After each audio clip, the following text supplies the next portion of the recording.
ಹತ್ತಿ ಥರನೇ ಮೃದುವಾಗಿರುವಂಥ ಈ ಆಲೂಗಡ್ಡೆ ದೋಸೆನ ಕೇವಲ 10 ನಿಮಿಷದಲ್ಲಿ ಮಾಡ್ಕೊಳ್ಬೋದು. ಯಾವ ರೀತಿ ಮಾಡ್ಕೊಂಬರೋದು ಅಂತ ನೋಡ್ಕೊಂಬರೋಣ ಬನ್ನಿ. ನಾನು ಮೊದಲಿಗೆ ಇಲ್ಲಿ ಕುದಿಸಿರೋ ಆಲೂಗಡ್ಡೆನ ಸಿಪ್ಪೆ ಬಿಚ್ಚಿ ಸ್ಮ್ಯಾಶ್ ಮಾಡಿ ಇಟ್ಕೊಂಡಿರುವಂಥದ್ದು ಆಲೂಗಡ್ಡೆನ ಒಂದು ಬೌಲಷ್ಟು ಹಾಕ್ಕೊಳ್ತಾ ಇದ್ದೀನಿ. ಒಂದು ಬೌಲ್ಗೆ 1.5 ಕಪ್ ಆಗುವಷ್ಟು ಜೋಳದ ಹಿಟ್ಟನ್ನ ಹಾಕ್ಕೊಳ್ತಾ ಇದ್ದೀನಿ. ಹಾಗೆ 1-2 ಸ್ಪೂನ್ ಆಗುವಷ್ಟು ಕ್ಯಾರೆಟ್, ಹಾಗೆ ಹಸಿಮೆಣಸಿನ್ಕಾಯಿ, ಸ್ವಲ್ಪ ಶುಂಠಿ ಬೆಳ್ಳುಳ್ಳಿ ಪೇಸ್ಟ್, ಹಾಗೆ ಒಂದು ಚಿಕ್ಕದಾಗಿ ಹೆಚ್ಕೊಂಡಿರೋ ಈರುಳ್ಳಿ, ಕೊತ್ತಂಬರಿ, ಕರಿಬೇವು. ನೀವು ಆಪ್ಷನಲ್ ಬೇರೆ ಏನಾದರೂ ಕೂಡ ಹಾಕ್ಕೊಳ್ಬೋದು. ಅಜ್ವೈನ, ಜೀರಿಗೆ ಏನಾದರೂ ಕೂಡ ಹಾಕ್ಕೊಳ್ಬೋದು. ಅದು ಟೋಟಲಿ ಆಪ್ಷನಲ್. ನೀವು ಏನು ಬೇಕಾದರೂ ಹಾಕ್ಕೊಳ್ಬೋದು. ಹಾಗೆ ಇಲ್ಲಿ ಕಲರ್ಗೋಸ್ಕರ ಅರಿಶಿನ ಪುಡಿ ಹಾಕ್ಕೊಳ್ತಾ ಇದ್ದೀನಿ. ಅರಿಶಿನ ಪುಡಿ ಆಪ್ಷನಲ್, ಬೇಕೆಂದರೆ ಹಾಕ್ಕೊಳ್ಬೋದು, ಇಲ್ಲಾಂದರೆ ಬೇಡ. ಹಾಗೆ ಇದನ್ನು ಸ್ವಲ್ಪ ಸ್ವಲ್ಪ ನೀರು ಹಾಕ್ಕೊಳ್ತಾ ದೋಸೆ ಬ್ಯಾಟರ್ ಬರೋವರೆಗೂ ಚೆನ್ನಾಗಿ ಮಿಕ್ಸ್ ಮಾಡ್ಕೊಳ್ಳೋಣ. ಒಮ್ಮೆಲ್ಗೆ ನೀರು ಹಾಕ್ಕೊಳ್ಳೋದೆಲ್ಲ ಬೇಡ, ಸ್ವಲ್ಪ ಸ್ವಲ್ಪನೇ ಹಾಕ್ಕೊಳ್ತಾ ಚೆನ್ನಾಗಿ ಗಂಟು ಬೀಳದೇ ಇರೋ ಥರ ಮಿಕ್ಸ್ ಮಾಡ್ಕೊಳ್ಳೋಣ.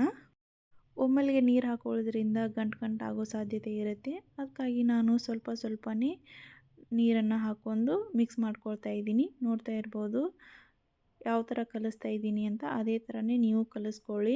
ಬಟಾಟಿಯಲ್ಲಿ ಏನಾದರೂ ಗಂಟಿದ್ದರೆ ಅದು ಕೂಡ ಸ್ಮ್ಯಾಶ್ ಆಗಿ ಚೆನ್ನಾಗಿ ಮಿಕ್ಸ್ ಆಗುತ್ತೆ. ನೋಡ್ಬೋದು ಇವಾಗ ಕನ್ಸಿಸ್ಟೆನ್ಸಿ ಬರ್ತಾ ಇದೆ. ಇದೇ ಥರ ದೋಸೆ ಬ್ಯಾಟರ್ ಯಾವ ಥರ ಇರುತ್ತೆ ಅದೇ ಥರ ಕನ್ಸಿಸ್ಟೆನ್ಸಿಗೆ ತೊಗೊಂಡು ಬರಬೇಕಾಗತ್ತೆ.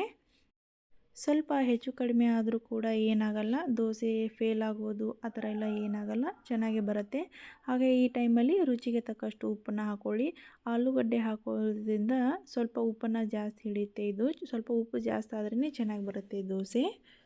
ಇವಾಗ ಬ್ಯಾಟರ್ ರೆಡಿಯಾಗಿದೆ. ಇವಾಗ ಇದು ಇನ್ಸ್ಟಂಟ್ ದೋಸೆ ಅಲ್ವಾ, ಬನ್ನಿ ಯಾವ ಥರ ಹಾಕೊಳ್ಳೋದಂತ ತೋರಿಸ್ತಾ ಇದ್ದೀನಿ.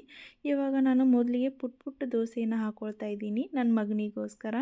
ನೋಡ್ತಾ ಇರ್ಬೋದು ಪುಟ್ಟ ದೋಸೆಗಳು ಸ್ವಲ್ಪ ತವಾಗ ಎಣ್ಣೆ ಹಾಕಿ ಪುಟ್ಟ ದೋಸೆಗಳನ್ನ ಹಾಕ್ತಾ ಇದ್ದೀನಿ. ತುಂಬಾ ಚೆನ್ನಾಗಿ ಬರುತ್ತೆ ದೋಸೆ. ನನ್ನ ಮಗ ವೇಟ್ ಮಾಡ್ತಾ ಇದ್ದ, ಅದಕ್ಕೆ ನಾನು ಪುಟ್ಟ ದೋಸೆಗಳನ್ನ ಹಾಕಿ ಕೊಡ್ತಾ ಇದ್ದೆ. ಹಾಗೆ ವಿಡಿಯೋ ಕೂಡ ಮಾಡ್ತಾ ಇದ್ದೆ. ಹಾಗೆ ಸ್ವಲ್ಪ ಮೇಲ್ಗಡೆ ಎಣ್ಣೆನ ಹಾಕ್ಕೊಂಡು ಇವಾಗ ಒಂದು ನಿಮಿಷಗಳ ಕಾಲ ಅದನ್ನ ಹಾಗೆ ಬಿಟ್ಬಿಡಿ. ಅದನ್ನು ಏನೂ ಡಿಸ್ಟರ್ಬ್ ಮಾಡಲಿಕ್ಕೆ ಹೋಗಬೇಡಿ. ಹಾಕಿರೋ ಬ್ಯಾಟರ್ನ 1 ನಿಮಿಷ ಆದಮೇಲೆ ಜಸ್ಟ್ ಹೊಳ್ಸಾಕ್ಬಿಡಿ, ಅಷ್ಟೇ ಸಾಕು.